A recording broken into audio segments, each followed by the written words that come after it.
بسم اللہ الرحمن الرحیم۔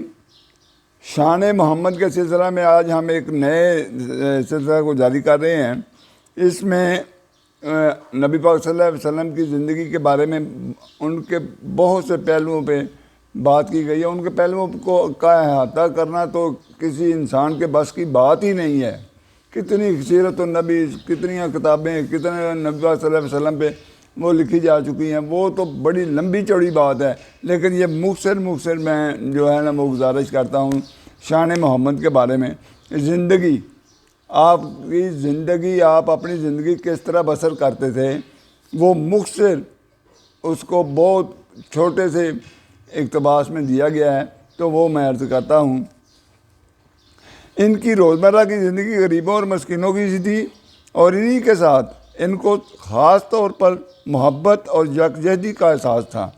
ہر قسم کا ہاتھ کا کام خود کر لیتے تھے، اس میں کسی طرح کی آر نہ تھی۔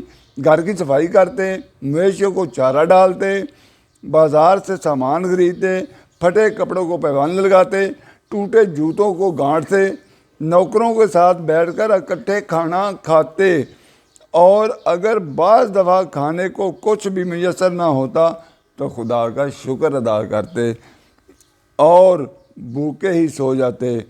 کبھی کئی ہفتے چولہے کی میں آگ نہ جلتی اور پانی اور کھجوروں پر گزارا ہوتا۔ یہ زندگی نبی پاک صلی اللہ علیہ وسلم کی زندگی کے بارے میں ان کے چند پہلو جو ہیں ان کو یہ بڑے مختصر انداز میں یہاں بیان کیا گیا ہے، اس کو ضرور سنیں۔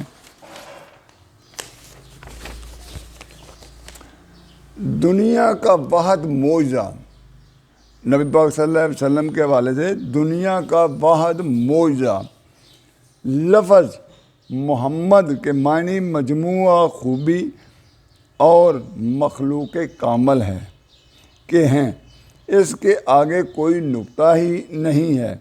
یعنی محمد کے معنی جس کی تعریف کا سلسلہ کبھی ختم نہ ہو، واقع نہیں ہو رہا۔ 1400 سال سے، 1450 سال سے شروع ہوا ہے، ایسا شروع ہوا ہے، ہر نئے دن ہر نئے لمحے نئی تحقیق ہو رہی ہے، نئی چیزیں سامنے آ رہی ہیں، تو یہ اس کا احاطہ نہیں ہو سکتا۔ سلسلہ کبھی ختم نہ ہو، تعریف کے بعد تعریف اور توصیف کے بعد توصیف ہوتی رہے۔ زمانہ جوں بڑھتا جاتا ہے اور انسان اپنی صحیح و کوشش کے مطابق جس درجہ ترقی کرتا جاتا ہے، محض اعتقاد انہیں بلکہ واقعتاً رسالت مآب صلی اللہ علیہ وسلم کے کمالات سے پردہ اٹھتا جاتا ہے۔ علماء، فضلاء، یورپ کی اکثریت تاریخ اسلام کے حوالے سے اپنا مطالعہ جس قدر گہرا کرتی جاتی ہے، دنیا کی مختلف پریشانیوں اور بے قراریوں کو ختم کرنے کی ضرورت ان کے نزدیک جتنی ہی بڑھتی جاتی ہے، یا بادل نخواستہ انہیں اسی راہ کی طرف آنا پڑتا ہے اور زبان اعتراف کھولنا پڑتی ہے کہ بے شک پیغمبر عرب کے قانون دنیا کی ضرورتوں کو کفیل اور ان کی زندگی عالم انسان کے لیے ایک بہترین نمونہ ہے۔ اہل ایشیا اور یورپ کے بعض علاقوں کا رجحان طبعی جتنا روحانیت اور سادگی کی طرف بڑھ رہا ہے، اسی قدر وہ پیغمبر عالم رسول اللہ صلی اللہ علیہ وآلہ وسلم سے قریب تر ہوتا جا رہا ہے۔ یہ دنیا کا صرف واحد معجزہ ہے کہ نام مبارک 1400 برس پہلے سے ہی اس آنے والی حالت کا پتہ دے رہا ہے۔ مستقبل میں دنیا کی عمر جس قدر دراز ہوگی، خواہ وہ اپنی موجودہ حالت میں جس قدر بھی ترقی کرتی چلی جائے یا اپنے ماضی کو دہرائے، دونوں حالتوں میں اسے کمالات نبوت کے اعتراف سے چارہ نہ ہوگا۔ اس حیثیت سے نام مبارک کا ترجمہ خوبیوں اور اچھائیوں کا سلسلہ ہوگا۔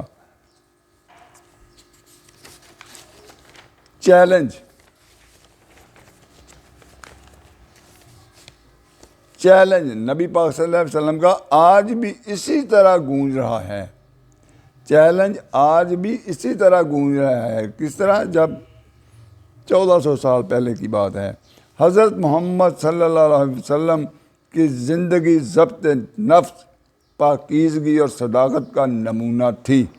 بچپن میں ہی لوگ آپ کی شخصیت کے اس قدر متاثر تھے کہ وہ آپ کو امین الامین پکارا کرتے تھے۔ آپ نے اپنی ضروریات کو اپنے خاندان کی ضروریات پر کبھی بھی مقدم نہ جانا۔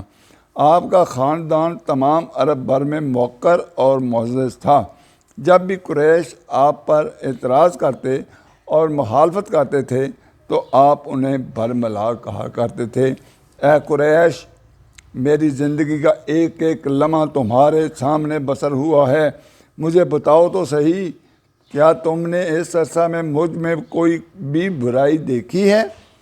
یہ چیلنج آج بھی اسی طرح مشرق و مغرب میں گونج رہا ہے، اور حضور کے بدترین دشمن کو بھی یہ جرأت نہیں ہوتی کہ وہ آپ کی زندگی کے کسی ایک واقعہ پر بھی حرف گیری کر سکے۔